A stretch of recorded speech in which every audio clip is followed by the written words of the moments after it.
नमस्कार दोस्तों, स्वागत है आप सभी का हमारे YouTube चैनल में। दोस्तों कैसे हैं आप सभी? उम्मीद करता हूं अच्छे होंगे। साथ ही आप लोगों ने अपनी आरआरबी टेक्नीशियन ग्रेड 3 की आंसर की भी चेक कर ली होगी। देखिए दोस्तों, यहां पर जो बोला गया था ना, बिल्कुल उसके अपोजिट हुआ है। जैसे कि मैंने आपको स्टार्टिंग में ही बताया था भाई, जो आंसर की आपकी आ जाती है ना, तो उसके बाद में बहुत सारी चीज़ें ना दोस्तों आपकी चेंज हो जाती हैं। ठीक है, तो दोस्तों वही चीज़ यहाँ पर भी हुई है। यानी जो बच्चा अपने 90 बता रहा था वो यहाँ पर 40 पे आ चुका है। दूध का दूध और पानी का पानी बिल्कुल क्लियर हो गया। ठीक है, तो आज की इस वीडियो में हम जानेंगे आईटीआई और पीसीएम वाले कितने क्वेश्चन पर बिल्कुल अपने आप को सेफ मान सकते हैं। साथ ही दोस्तों हमारे पास कुछ बच्चों का डाटा आया है जो कि मैं आपको बताऊंगा। साथ ही यहाँ पर देखिए, जो आपका आईटीआई है और जो पीसीएम वाले बच्चे हैं वो कितने रो मार्क्स पर यहाँ पर अपने आप को सेफ मान सकते हैं। ठीक है, सबसे पहली बात तो दोस्तों आप यहाँ पर चीज़ समझिए, यहाँ पर जो रेशियो है ना वो आपका 1:1 का है। तो इसमें दोस्तों कुछ भी आपकी कोई भी यहाँ पर जो है गुंजाइश नहीं बच जाती है कि मैं आपको कुछ ऐसी झूठी दिलासा दे दूँ कि हाँ भाई आपका इतने नंबर पर सिलेक्शन हो जाएगा। ठीक है, तो जितनी भी चीज़ें मैं आपको यहाँ पर बताऊंगा आपके आंसर की आने के बाद में जो डाटा क्लियर हुआ है उसको देख करके मैं आपको ये चीज़ें बता रहा हूँ। बेसिकली देखिए यहाँ पर हुआ क्या था। देखिए दोस्तों, कोई भी एग्ज़ाम होता है उसकी जो कट ऑफ होती है ना, उसके कुछ फैक्टर्स होते हैं। जैसे दोस्तों आपका एग्ज़ाम लेवल, ठीक है, तो अगर हम बात करते हैं आपके ग्रेड 3 को लेके, जैसे आपका दोस्तों एग्ज़ाम स्टार्ट हुआ था तो स्टार्टिंग में बच्चों का कहना था कि सर जो एग्ज़ाम है वो यहाँ पर इजी टू मॉडरेट है। ठीक है, यानी इजी टू मॉडरेट लेवल का हमारा एग्ज़ाम आ रहा है और जो है हमारे जो अटैम्प्ट यहाँ पर बन रहे हैं 75 से 80 के आसपास कर रहे हैं। ठीक है, अब भाई एक चीज़ है, उसके बाद में धीरे धीरे चलो कोई बात नहीं, रिव्यूज़ होते रहे और बच्चों का एग्ज़ाम चलता रहा धीरे धीरे। फिर कुछ समय बाद जाने के बाद में बच्चे बोलने लगे कि सर जो हमारा अटैम्प्ट है वो यहाँ पर 85 और 90 तक जा रहा है ना। तो भाई ये जो चीज़ें हैं ना थोड़ी समझ से बाहर थी, क्योंकि दोस्तों एक बात आप खुद बता सकते हैं, जहाँ पर आपकी 1/3 की नेगेटिव मार्किंग होना, वहाँ पर प्रोबेबिलिटी क्या बनती है, क्या संभावना बनती है कि भाई अगर आप वहाँ पर 90 क्वेश्चन करते हैं ना तो ये संभावना बनती है कि भाई आपके लगभग 75 के आसपास क्वेश्चन ठीक हो सकते हैं। अगर कोई बच्चा बिल्कुल तुक्के ना मार के और बिल्कुल एग्जैक्ट ये बोले कि हाँ सर मैंने जो कुछ जितने भी क्वेश्चन किए हैं ना वो मुझे आते थे, तब जाके दोस्तों वो 75 नंबर तक पहुंच पाएगा। मैं आपको रियलिटी बता रहा हूँ। ठीक है, अब कोई ये बोल दे कि भाई मेरे 90 के 90 ठीक है, तो ये बात कुछ हजम नहीं होगी। क्यों हजम नहीं होगी दोस्तों? क्योंकि यहाँ पर आपकी 1/3 की मार्केट जो है नेगेटिव मार्किंग है और यहाँ पर क्वेश्चंस के गलत होने की जो संभावना है ना वो दोस्तों ज़्यादा बन जाती है ना। अब दोस्तों यहाँ पर अगर कोई बच्चा बोलता है कि सर मैंने 75 क्वेश्चन अटैम्प्ट किए थे और मेरे लगभग यहाँ पर 65 के आसपास बन रहे हैं, तो ये एक मतलब जो है रियल स्टूडेंट बोलता है। अब भाई कोई बोलेगा मैं 90 करके आया हूँ, कोई बोलेगा 95 करके आया हूँ, इसका मतलब तो ये है यार आपको सारा ही पेपर आता था। बात को समझ रहे हैं? तो ऐसी चीज़ें नहीं होती हैं दोस्तों, आपको समझना चाहिए, क्योंकि अभी रो मार्क्स है और आपका जो एग्ज़ाम है अलग अलग शिफ्टों में हुआ है, तो अभी उसकी जो एग्ज़ाम की आपकी लेवल है वो क्लियर होंगे, फिर एवरेज मार्क्स देखे जाएंगे और उसके बाद में दोस्तों आपके जो है यहाँ पर नॉर्मलाइजेशन होगा।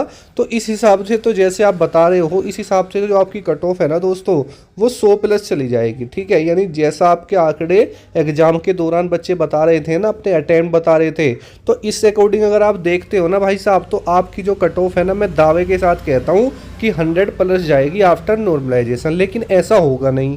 ठीक है, बिल्कुल भी नहीं होगा भाई। तो इस चीज़ को आप ध्यान से समझिए, जो भी आपको 85, 90, 95 बता रहे हैं ना, ये सब भाई हवाबाज है। एक जो रियल स्टूडेंट है ना भाई वो 70 तक पहुंच जाए बहुत बड़ी बात होती है भाई। अगर 100 नंबर का पेपर है और 70% स्टूडेंट अगर कर रहा है ना, और जहां पर आपकी 1/3 नेगेटिव मार्किंग हो, तो यार ये बहुत बड़ी बात होती है। क्योंकि इस पॉइंट को मैं आपको बता रहा हूँ वही स्टूडेंट समझ सकता है जो कि तैयारी कर रहा है, उसको पता है कि एग्जाम में कैसे कैसे एक एक नंबर लेके आया जाता है। भाई एक नंबर के पीछे की जो मेहनत होती है ना भाई वो रातों की है। उनसे पूछ के देखो कि वो रात को कैसे जाग जाग कर तैयारी करते हो, और आप आते हो और मुंह फाड़ के बोल देते हो कि मैंने तो 90 कर दिया। अरे भाई 90 ऐसे ही थोड़ी आप कर दोगे। तो चीज़ें समझिए भाई। ठीक है, और रेलवे का एग्जाम है, हलवा नहीं है कि कोई भी आएगा और 90 करके ऐसे ही चला जाएगा। मैं ये कह रहा हूँ कि हाँ कर सकता है, लेकिन ऐसा नहीं है कि भाई आप जो है सभी एकदम होनहार हो गए। भाई ऐसा नहीं होता। एवरेज चीज़ें लेके चलते हैं और आज तक के पिछले एग्जामों को भी अगर आप देखोगे ना, उसमें भी आप देख लेना, ठीक है। और अभी मैं जस्ट आपको टेक्नीशियन ग्रेड 1 की बात बताऊं, भाई साहब बच्चे 65 नंबर तक भी नहीं ला पा रहे थे अपने रो मार्क्स में। जो आपकी कट ऑफ आती है, जो आप कट ऑफ देखते हैं ना, वो आफ्टर नॉर्मलाइजेशन आप देखते हैं दोस्तों, ठीक है। तो आफ्टर नॉर्मलाइजेशन में यही जो 65 वाला बच्चा है, हो सकता है 75 तक आ जाए, हो सकता है 80 तक हो जाए, और कट ऑफ भी 80 चली जाए, मैं ये नहीं कहता। लेकिन जो वहां पर बच्चे का रो मार्क्स है ना भाई, आप उस पर बात कीजिए, क्योंकि अभी आपकी आंसर की आई है, आप आंसर की चेक करेंगे और उसमें आपके सामने जो आपके रो मार्क्स है ना, वो क्लियर होंगे। अब किसी के रो मार्क्स 60 होंगे, किसी के 55 होंगे, कट ऑफ बता रहे 80 75 बता रहे, तो ये जो 55 वाला 60 वाला बच्चा है, ये तो डिमोटिवेट हो जाएगा मेरे भाई। बेशक आपके 55 है 60 है, लेकिन जब आपका नॉर्मलाइजेशन होगा ना, तो यही 60 वाला बच्चा आपको 75 पर दिखाई देगा, अगर उसने अच्छे से अपनी एक्यूरेसी को, परसेंटाइल को मेंटेन किया है, ठीक है। और ये चीज़ मैं आपको पहले से ही बता रहा हूँ। कुछ टीचर्स मैंने देखे हैं जो ये बोलते हैं कि अगर आपके 30 क्वेश्चन ही आपसे बन रहे हैं ना, तो फिर दबा के तुक्के मारो, और होना तो फिर भी नहीं है। मैं ये कहता हूँ दोस्तों, चाहे आपसे 20 क्वेश्चन ही क्यों नहीं बन रहे, लेकिन आपको तुक्के नहीं मारने, ठीक है। क्योंकि तुक्के मारने से हमेशा आप माइनस में रहोगे, सिलेक्शन तो छोड़ ही दो, हमेशा माइनस में रहोगे। क्योंकि हो सकता है आपकी शिफ्ट का लेवल थोड़ा जो है मॉडरेट हो या डिफिकल्ट हो सकता है भाई आपकी किस्मत थोड़ी खेल जाए, नॉर्मलाइजेशन में आपको मार्क्स मिल जाए। लेकिन अगर आप 30 क्वेश्चन या 40 क्वेश्चन करके 60 में तुक्का मार रहे हैं ना, तो भाई फिर किस्मत भी क्या करेगी, ठीक है। तो कुछ पॉइंट होते हैं, नॉर्मलाइजेशन भी ऐसा नहीं है कोई भी गया और हर बच्चे को नॉर्मलाइजेशन में नंबर मिल रहे हैं, फिर तो भाई कुछ वही नहीं है, ठीक है। फिर तो आसानी हो जाएगा, फिर नेगेटिव मार्किंग का भी क्या मतलब बनेगा, बात को समझ रहे हो। तो भाई चीज़ें होती हैं, उसको एक्यूरेसी परसेंटाइल, मेरा यही मानना है कि अगर आपके 40 आपको आते हैं ना, तो भाई 40 ही करो, क्या फ़ायदा, ठीक है। इस चीज़ को समझिए। अब देखिए दोस्तों, यहाँ पर हम यहाँ पर दोस्तों बात करेंगे आपका आईटीआई और पीसीएम के यहाँ पर रो मार्क्स की कट ऑफ को लेकर। दोस्तों मैं आपको पहले ही बता रहा हूँ, जो अभी आप आंसर की चेक कर रहे हो ना, ये आपके रो मार्क्स हैं, ठीक है। आपकी कट ऑफ इस पर नहीं बनेगी। अभी इसमें क्या होगा, आपके नॉर्मलाइजेशन के नंबर ऐड होंगे, ठीक है। तो देखिए दोस्तों, सबसे पहले तो हम आईटीआई वालों के लिए बात करते हैं। दोस्तों अगर आप जनरल कैटेगरी में आते हैं और यहाँ पर आपके आईटीआई वालों के जो यहाँ पर रो मार्क्स है जनरल कैटेगरी का 65 क्वेश्चन के आसपास है ना, तो भाई बिल्कुल आप सेफ हो 100%, ठीक है। और 100% तो नहीं कह सकते दोस्तों, क्योंकि देखिए सारी चीज़ें आपकी यहाँ प्रिडिक्शंस होते हैं, मैं भी आप ही के जैसा हूँ। बट दोस्तों 65 अगर है रो मार्क्स ना, अगर आपके, मैं ये कहता हूँ 64 भी है, 63 भी है, तो भी आप मेरे अकॉर्डिंग दोस्तों सेफ है आईटीआई वाली पोस्ट में यहाँ पर, ठीक है। उसके बाद अगर ओबीसी की बात करें, तो ओबीसी में जो भी साथी यहाँ पर 62 क्वेश्चन के आसपास है, वो सेफ है। ईडब्ल्यूएस भी लगभग दोस्तों आप मान के चलना 62 के आसपास। अगर आप दोस्तों एससी कैटेगरी में आते हैं, और एससी कैटेगरी में आईटीआई में अगर दोस्तों आपके लगभग 57 क्वेश्चन के आसपास ठीक बन रहे हैं, तो आप अपने आप को सेफ मान सकते हैं। और एसटी कैटेगरी में अगर आपके 55 क्वेश्चन के आसपास ठीक है, तो अपने आप को आप सेफ मान सकते हैं, है ना। तो ये आंकड़ा मैंने आपको आईटीआई का बताया, मैं फिर से आपको बता दूं, जनरल कैटेगरी में अगर आपके 65 क्वेश्चन के आसपास है, तो आप सेफ हैं।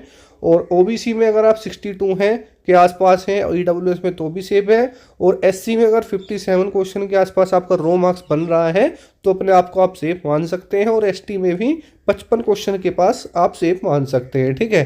अब दोस्तों बात कर लेते हैं हम पीसीएम कैटेगरी की। देखिए दोस्तों, पीसीएम कैटेगरी में अगर आपके जनरल कैटेगरी में लगभग 72 क्वेश्चन के आसपास बन रहे हैं, तो आप सेफ हैं। इसमें आप ±2 क्वेश्चन करके रख सकते हैं।